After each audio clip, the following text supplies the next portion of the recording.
چھوٹے چھوٹے مقاصد کے لیے نہ ہو، اپنی ذات کو بلند کرنے کے لیے نہ ہو، عصبیت کی وجہ سے نہ ہو کہ خاندانی عصبیت پیدا ہو جائے اور اس عصبیت کو قائم کرنے کے لیے وہ قربانی دیتا ہے، تو یہ قربانی اللہ کے ہاں قبول نہیں ہوتی۔ حضور نبی اکرم سرور دو عالم صلی اللہ علیہ وسلم کی جدوجہد کا نتیجہ عربوں کے اندر جب کہ وہ قبائل میں بٹے ہوئے ہیں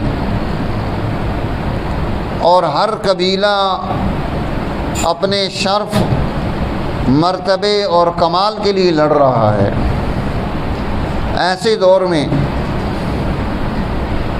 ان کے اندر اجتماعی سوچ بیدار کر دینا، انہیں وحدت میں پرو دینا، ان کے اندر خوبی منتقل کر دینا انسانیت کی، یہ بڑا کمال ہے کہ اب ان کی سوچ اللہ کی مخلوق کو ترقی دینے کی ہے، ان کے مسئلے حل کرنے کی ہے، انہیں سماج اور سوسائٹی میں ایک اعلیٰ اور بہترین مرتبہ اور مقام دینے کی ہے۔ اسی لیے حضرت عمر بن الخطاب رضی اللہ تعالیٰ عنہ کے فیصلہ جات جتنے انہوں نے کیے وہ سماج کی فلاح کے ہیں، سوسائٹی کی فلاح کے ہیں، اللہ کی مخلوق کی ترقی کے ہیں، اور ان کی کوشش اور جدوجہد کے نتیجے میں امن پیدا ہوتا ہے، سوسائٹی میں عدل پیدا ہوتا ہے، معاشی خوشحالی پیدا ہو جاتی ہے، حقوق کا نظام پیدا ہو جاتا ہے، سماج وہ ترقی کے راستے پر آگے بڑھ رہا ہے،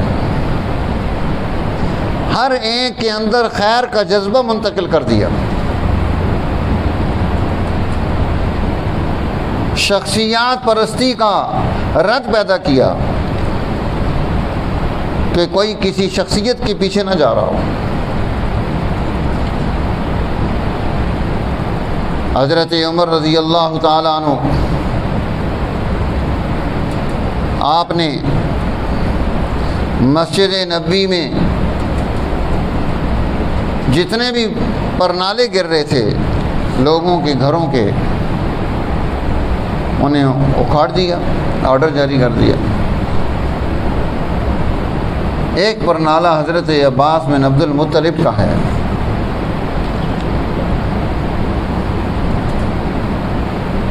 وہ شکایت لے کر آگے کہ میرا پرنالہ عمر نے اتار دیا ہے۔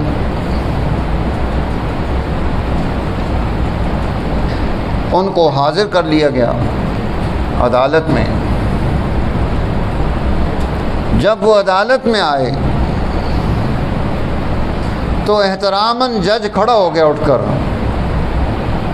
صحابی رسول ہیں، مدینہ کی عدالت ہے، رسول اللہ صلی اللہ علیہ وسلم کی بنائی ہوئی اس عدالتی پنچایت میں، نظام میں جسے جج مقرر کیا گیا ہے، وہ اٹھ کر احترام کے لیے کھڑا ہو جاتا ہے۔ حضرت عمر رضی اللہ تعالیٰ عنہ نے ناراضگی کا اظہار کیا کہ آپ میرے لیے کیوں کھڑے ہوئے ہیں، کہ آپ امیر المومنین ہیں، خلیفۃ المسلمین ہیں،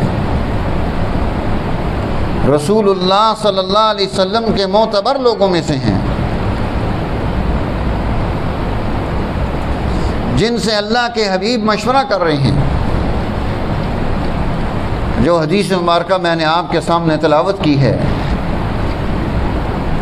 کہ حضور نبی اکرم صلی اللہ علیہ وسلم فرما رہے ہیں ہر نبی کو دو وزیر ملے، لکل نبی وزیر فی السماء ووزیر فی الارض، ہر نبی کے لیے آسمان میں بھی وزیر تھے، زمین میں بھی وزیر تھے، اپنے ان وزراء سے مشورہ کر کے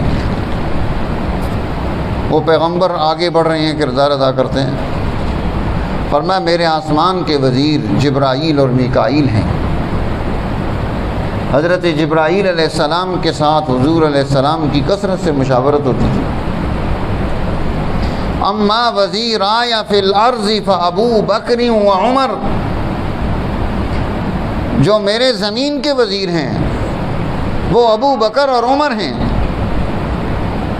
حضور علیہ السلام اس جماعت میں سے ان لوگوں کے ساتھ، ان دو بزرگوں کے ساتھ مشاورت کرتے ہیں، ان کے مشورے پر عمل کیا جاتا ہے۔ اللہ کے نبی کے دور میں ان سے فتویٰ لیا جاتا ہے، یہ فتویٰ دیتے ہیں، انہیں اجازت ہے۔ تو حضرت عمر رضی اللہ تعالیٰ عنہ نے فرمایا کہ کیا ہر قاضی، ہر جج اپنے بادشاہوں کی اس طرح سے تعظیم کرنا شروع کر دے گا تو بادشاہ تو دلیر ہو جائیں گے۔ کبھی آپ کو ان کے خلاف فیصلہ دینا ہے۔ عدالت کا کام عدل کے نظام کو قائم کرنا ہے۔ عدالت کی بنیاد عظمت پر نہیں چلتی، اس کی شان نرالی ہے۔ اس لیے اسلام کی ساری عدالتیں وہ اسی اصول پر کاربند تھیں۔ انہوں نے کبھی بھی رعایت نہیں کی بادشاہوں کی یا ان کے بڑا ہونے کی۔ جب یہ ترتیب تھی یہ لوگ ٹھیک تھے۔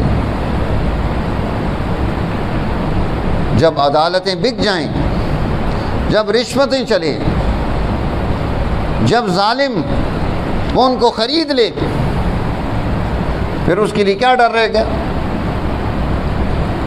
تو حضرت عمر رضی اللہ تعالیٰ عنہ نے ججوں کو رہنمائی دی کہ تم اپنے بادشاہوں کے لیے، لیڈروں کے لیے، وزراء کے لیے مت کھڑے ہو۔ وہ عدالت میں ایک مجرم کی حیثیت سے اس کمرے میں داخل ہو رہا ہے۔ یا تو سب مجرموں کے لیے جج کو کھڑا ہونا چاہیے، جو مجرم آئے اس کے لیے کھڑا ہو، یا پھر وہ اپنی عدل کو قائم کرے۔ اسی لیے تو حضور علیہ السلام نے فرمایا من جعل قاضیا، جسے جج بنایا گیا، فقد ذبح بغیر سکین، بغیر چھری کے اسے ذبح کیا گیا ہے۔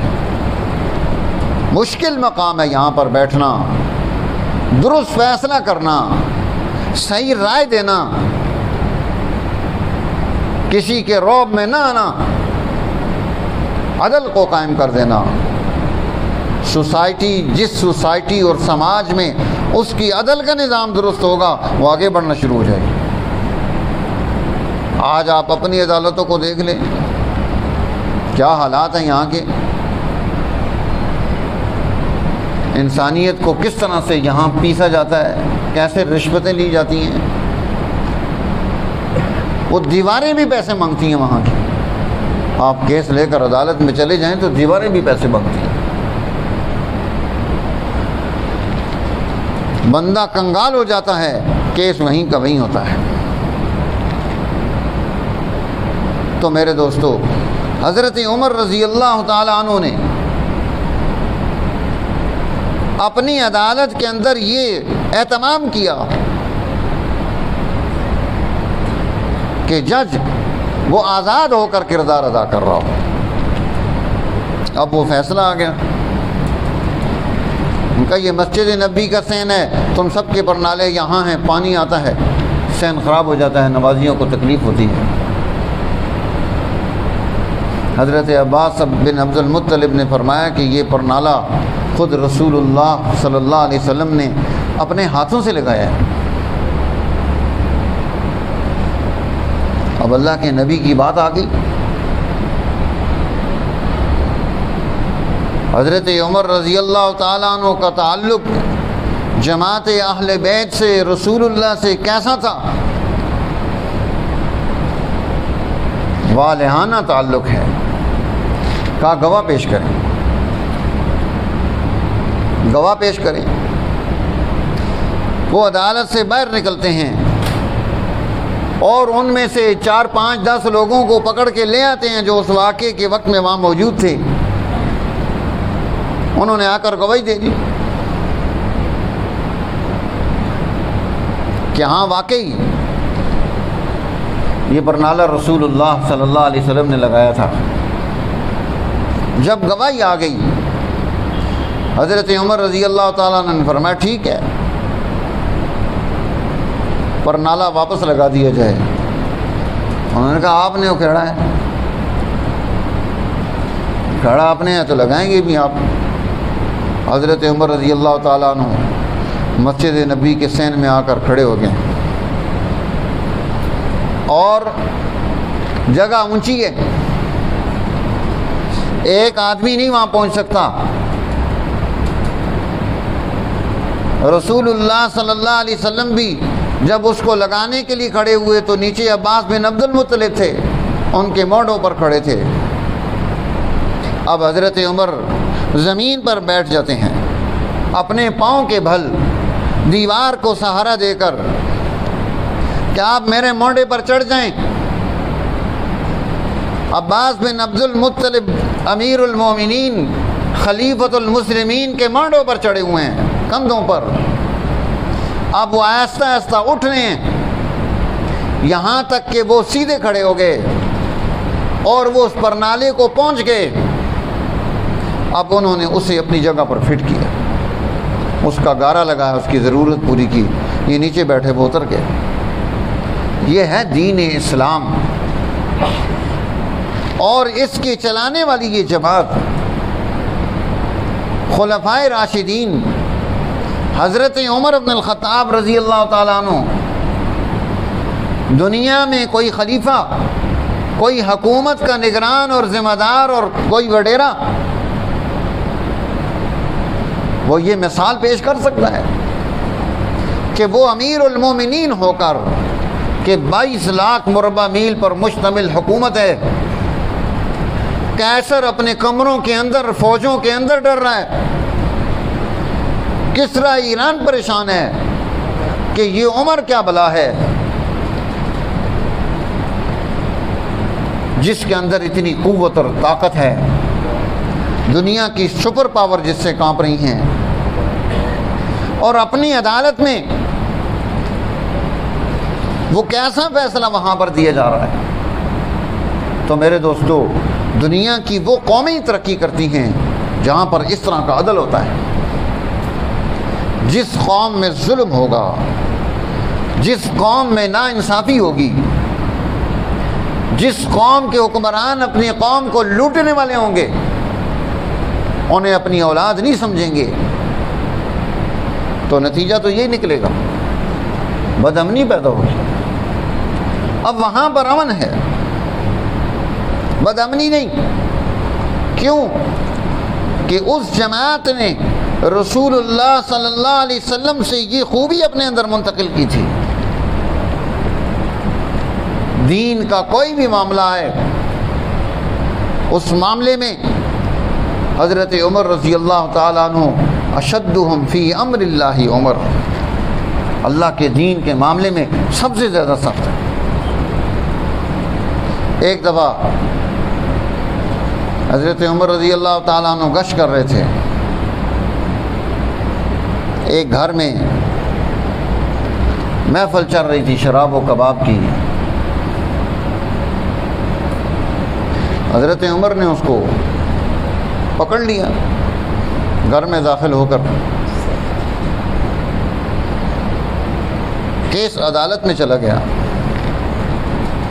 اس نے جسے گرفتار کر کے لایا گیا تھا، جو مجرم تھا، اس نے اعتراض کر دیا کہ کوئی آدمی بھی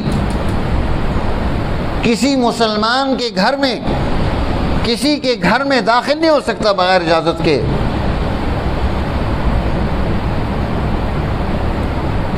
یہ میری دیوار پھلانگ کے اندر داخل ہوئے ہیں اور انہوں نے مجھے قید کر لیا، پکڑا ہے۔ حضرت عمر رضی اللہ تعالیٰ عنہ نے اپنے اس عمل سے رجوع کر لیا۔ انسان اللہ کی مخلوق، انسانوں کا تحفظ، ان کی جان کا تحفظ، حالانکہ وہ مجرم ہے، وہاں شراب و کباب کی محفل جاری ہے،